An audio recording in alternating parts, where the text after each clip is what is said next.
Parts second के अंतर्गत साना साना हाथ जोड़ी कक्षा 10 मधु काकरिया द्वारा लिखित यात्रा वृत्तांत का शेष भाग ध्यान से सुने। पहली बार एहसास हुआ कि जीवन का आनंद यही चलायमान सौंदर्य है, यानी प्रतिक्षण क्रियाशील रहना ही सुंदरता जाना जाता है। संपूर्णता के उन क्षणों में मन इस बिखरे सौंदर्य से इस कदर एकात्म हो रहा था कि भीतर बाहर की रेखा मिट गई थी। लेखिका मधु काकरिया जी पहाड़ों की यात्रा और वहाँ के प्राकृतिक दृश्य की मनोरम छटा को देख करके इस तरह से भावुक हो गई थीं कि उनके अंदर बाहर क्या है सब कुछ भी सोचने के लिए नहीं रह गया था। सब उनके आत्मा और परमात्मा जैसा मिलन उनका हो गया था। आत्मा की सारी खिड़कियां खुलने लगी थीं। मैं सचमुच ईश्वर के निकट थी। प्रकृति साक्षात ईश्वर का स्वरूप होता है और उसकी मनोरम छटा, विभिन्न प्रकार के भांति भांति के पुष्प खिलना, ये ईश्वर की प्रेरणा होती है। मैं सचमुच ईश्वर के निकट थी। सुबह सीखी प्रार्थना पर ओंठों को छूने लगी, साना साना हाथ जोड़ी। ऐसी वहाँ नेपाली युवतियों और सिक्किम की महिलाओं के द्वारा ये प्रार्थना सुनाई देने लगी कि तभी यह अतीन्द्रिय संसार खंड खंड हो गया। इंद्रियों से परे संसार बिखर गया। वह महाभाव सूखी टहनी से टूट गया। दरअसल मद मुग्ध सी मैं तंद्रिल अवस्था में थोड़ी दूर तक निकल गई कि अचानक पाँव पर ब्रेक सी लगी, जैसे समाधिस्थ भाव में नृत्य करती किसी आत्मलीन नृत्यांगना के नूपुर अचानक टूट गए। मैंने देखा इस अद्वितीय सौंदर्य से निरपेक्ष कुछ पहाड़ी औरतें पत्थरों पर बैठी पत्थर तोड़ रही।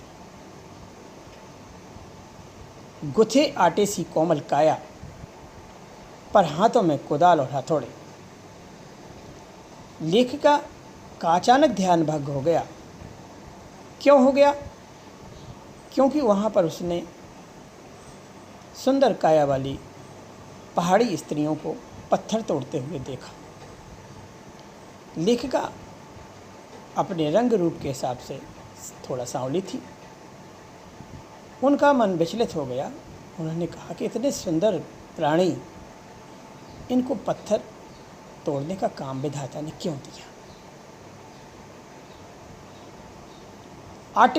गुथे आटे सी कोमल काया। उनका शरीर जैसे गुथा हुआ आटा गौरवर्ण होता है, ऐसे सुंदर शरीर वाली स्त्रियां हाथों में कुदाल और हथौड़े लिए हुए पत्थर तोड़ रही हैं, जो कि एक शारीरिक सुंदरता के विपरीत काम है।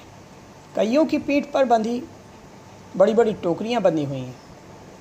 मैं उन टोकरियों में बच्चों को भी लिए हैं और साथ में इतना मेहनत कस काम भी कर रही हैं। कुछ कुदाल को भरपूर ताकत के साथ ज़मीन पर मार रही हैं, पत्थर तोड़ रही हैं। वही उनकी जीविका है। उन्हीं पत्थर तोड़ करके जो पैसा मिलता है उनसे वो जीविका चलाती हैं। जैसे देख करके लेखिका को आश्चर्य हो रहा है कि विधाता का इनके रंग रूप सौंदर्य से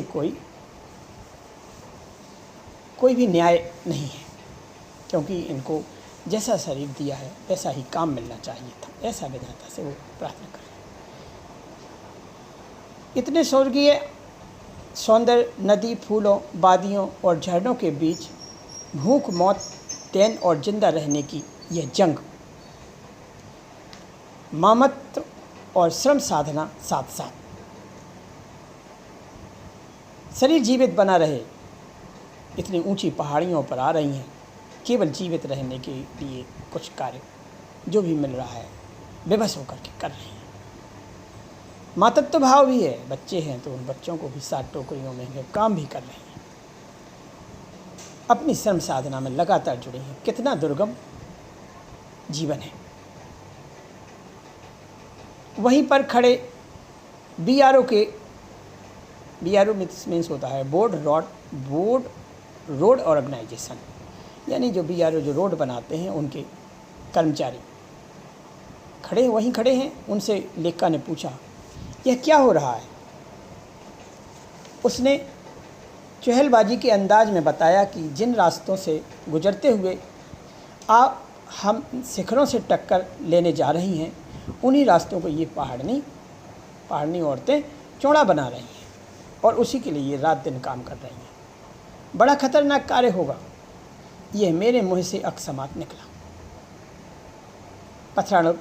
पहाड़ों के संकीर्ण रास्ते जीवन की दुर्घटनाओं से भरे हैं। इस कारण से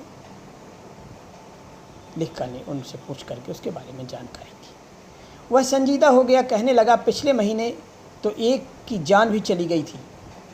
बड़ा दुस्साध्य कार्य है, जो कठिन कार्य है। पहाड़ों पर रास्ता बनाना बड़ा ही कठिन है। पहले डायनामाइट से चट्टानों को उड़ा दिया जाता है, फिर बड़े बड़े पत्थरों को तोड़ कर एक आकार के छोटे छोटे पत्थरों में तोड़ा जाता है। फिर बड़े से जाले में इन्हें लंबी पट्टी की तरह बिठाकर कटे रास्तों पर बाढ़े की तरह लगाया जाता है। जरा सी चूक हुई, सीधा पाताल लोक। Small mistake may be death of man. छोटी सी भी भूल मौत बन सकती है। और तभी मुझे ध्यान आया, इन्हीं रास्तों पर एक जगह सिक्किम सरकार का बोर्ड लगा हुआ है, जिस पर बड़े बड़े अक्षरों में लिखा है, ever wondered who defined death to build these roads. आप ताज्जुब करेंगे, इन रास्तों को बनाने में लोगों ने मौत को झुठलाया है। इतने नीचे गहरी खाइयाँ, पहाड़ों का, सिक्किम की घाटियों का दुर्गम रास्ता जिनने बनाया है, उन्हें बनाने वालों को ऐसा लगता है वास्तव में इन्होंने मौत से लड़ी। एकाएक मेरा मानसिक चैनल बदला, लेखा कह रही है। मन पीछे घूम गया। इसी प्रकार एक बार पलाम और गुमला के जंगलों में देखा था। लेखा ने पलाम और गुमला के जंगलों में भी इसी प्रकार का रास्ता देखा। पीठ पर बच्चे को कपड़े से बांधकर पत्तों की तलाश में बन बन डोलती आदिवासी युवतियाँ। उन आदिवासी युवतियों के फूले हुए पांव, चलते चलते पैरों में भी कुछ नहीं है, चप्पल नहीं, पांव फूल जाते हैं। और इन पत्थर तोड़ती हुई पहाड़नी, ये पलाम और जुमला के जंगलों में देखी थी आदिवासी, और यहाँ पर पत्थर तोड़ती हुई ये पहाड़नियों के हाथों में पड़े ठाटे, यानी उनमें ठाटे पड़ गए हैं, भट्ट पड़ गए हैं। हाथ में पड़ने वाली गांठें ठाटे कहलाती हैं। एक ही कहानी कह रहे हैं। आम जिंदगियों की कहानी हर जगह एक सी है, चाहे भारत के किसी भी भाग में आप जाकर के देख लें। सारी मलाई एक तरफ, सारे आंसू, अभाव, यातना और वंचना एक तरफ। और तभी मेरी सहयात्री मणि और जितेन मुझे खोजते खोजते वहाँ तक आ गए। लेखा उन स्त्रियों को देख करके उनकी दशा पर अंतर्मन से सोच रही थी। इसी समय उनके साथी वहाँ आ गए और लेखा उनके दृश्य को देख करके, उनके कार्यों को देख करके बड़ी गमगीन थी, उदास थी। उनके साथी जैसे ही आए, उन्हें मुझे गमगीन देख जितेन कहने लगा, मैडम, ये मेरे देश की आम जनता है, इन्हें तो आप कभी भी देख लेंगी, आप इन्हें नहीं, पहाड़ों की सुंदरता को देखिए जिसे देखने के लिए आपने इतना पैसा खर्च किया है। ये देश की आम जनता ही नहीं, जीवन का प्रति संतुलन भी है। ये वेस्ट एट रिपेइंग, यानी कम लेना और ज़्यादा देना। कितना कम लेकर ये समाज को कितना अधिक वापस लौटा देते हैं, केवल अपनी जीवन लीला चलाने के लिए। मन ही मन सोचा मैंने। हम वापस जीप की ओर मुड़ने लगे, तभी मैंने देखा बेशर्म सुंदरियाँ किसी बात पर इस कदर खिलखिलाकर हंस पड़े कि जीवन लहरा उठा और वह सारा खंडहर फिर से उनकी हंसी के कारण से ताजमहल जैसा बन गया। हम लगातार ऊंचाइयों पर चढ़ते जा रहे थे। इस तरह से लेखा वहाँ से चल दी। तो लेखा अपने साथियों के साथ जितेन नार्गे गाड़ी चला रहे हैं और इस तरह से आगे बढ़ते चले जा रहे हैं। हम लगातार ऊंचाइयों पर चढ़ते जा रहे हैं, जितेंद्र बता रहा है, जो गाइड भी है और कार ड्राइवर भी है। अब हम हर बोर्ड पर हेयर पिन बेल्ट लेंगे, क्योंकि खड़ी ऊंचाइयां हैं, तो इसलिए बेल्ट लगाना ज़रूरी है, क्योंकि गाड़ी हिचकोले लेगी और गिरने की दिक्कतें हैं। तेज़ी से ऊंचाइयों पर चढ़ते जाएंगे। हेयर पिन बैंड के ठीक पहले एक पड़ाव पर देखा 7-8 वर्ष की उम्र के ढेर सारे पहाड़ी बच्चे स्कूल से लौट रहे थे और हमसे लिफ्ट मांग रहे थे गाड़ी पर। जितेंद्र ने बताया, हर 3-3.5 किलोमीटर की पहाड़ी चढ़ाई चढ़कर ये बच्चे स्कूल जाते हैं प्रतिदिन। क्या स्कूल ही बस नहीं है? लेखका ने पूछा। मणि के पूछने पर जितेंद्र हंस पड़ा। मैडम, यह मैदानी नहीं पहाड़ी इलाका है। मैदान की तरह कोई भी आपको चिकना बर्फीला, यानी बड़े हुए पेट वाला चिकना बर्फीला नहीं मिलेगा कि सबकी थौन निकली हो। यहाँ किसी के थौन नहीं निकलती, इतना चढ़ना पड़ता है। यहाँ जीवन कठोर है। जीवन को जीना आदमी में कठोरता भर देता है। नीचे तराई में ले देकर ही स्कूल है। तराई मतलब तलहटी में, पहाड़ी की तलहटी में बहुत कम स्कूल है। दूर दूर से बच्चे इसी स्कूल में आते हैं और सिर्फ पढ़ते ही नहीं, इनमें से अधिकांश बच्चे शाम के समय अपनी माँ परिवार के साथ मवेशियों को चराते हैं, जानवरों को भी चराते हैं और पढ़ते भी हैं। पानी भरते हैं, जंगल से लकड़ियों के भारी भारी गट्ठे ढोते हैं। खुद मैंने ढोए हैं। वो अपनी स्थिति भी बता रहा है जितेंद्र, कि मैंने भी इसी तरह के काम किए हैं, लेकिन समय बचा बचा कर पढ़ लिया तो इस लायक बन गया। खतरा अब धीरे धीरे बढ़ने लगा था, क्योंकि रास्ते सकरे और संकीर्ण आ गए थे। रास्ते और भी सकरे होते जा रहे थे। कई बार जैसे रास्तों को इंच टेप से नाप नाप कर जीप जितना ही चौड़ा बनाया गया था कि जीप आसानी से निकल सके और कोई वाहन नहीं। जरा भी संतुलन बिगड़े, इंच भर भी जीप इधर उधर खिसके, तो हम सीधे घाटियों में समा जाएंगे। इन रास्तों पर जगह जगह लिखी चेतावनियाँ भी हमें खतरों के प्रति सजग कर रही हैं। सामने ही लिखा है, धीरे चलाएं। घर में बच्चे आपका इंतजार कर रहे हैं। ड्राइवरों को सचेत कर रहा है बोर्ड। थोड़ा और आगे बढ़ने पर फिर चेतावनी लिखी, be care man eaten around. पर हमें नरभक्षी जानवर नहीं, दूध देने वाले याक दिखे। बड़े बड़े याक जो गाय से भी बड़े होते हैं, बड़े बड़े बाल होते हैं, बड़े बड़े सींग होते हैं, काले काले ढेर सारे याक। पहाड़ों पर गिरती बर्फ से प्राकृतिक ढंग से रक्षा करने वाले घने घने बालों वाले याक। सूरज ढलने लगा। हमने देखा कुछ पहाड़ी औरतें गायों को चराकर वापस घर को लौट रही हैं। कुछ के सिर पर लकड़ियों के भारी भरकम गट्ठर थे। ऊपर आसमान फिर धुंध और बादलों से घिरा हुआ था। उतरती संध्या में जीप अब चाय के बागानों से गुजर रही थी कि फिर एक दृश्य ने मुझे खींच लिया। नीचे चाय के हरे हरे बागानों में कई युवतियाँ बोकू, सिक्किम का एक वस्त्र होते हैं, परिधान होते हैं, उसको पहने हुए हैं। चाय की पत्तियां तोड़ रही थी, बोकू पहने। नदी की तरह उफान लेता उनका यौवन, यानी उनकी युवावस्था से उनके चेहरे पर तेज चमक है।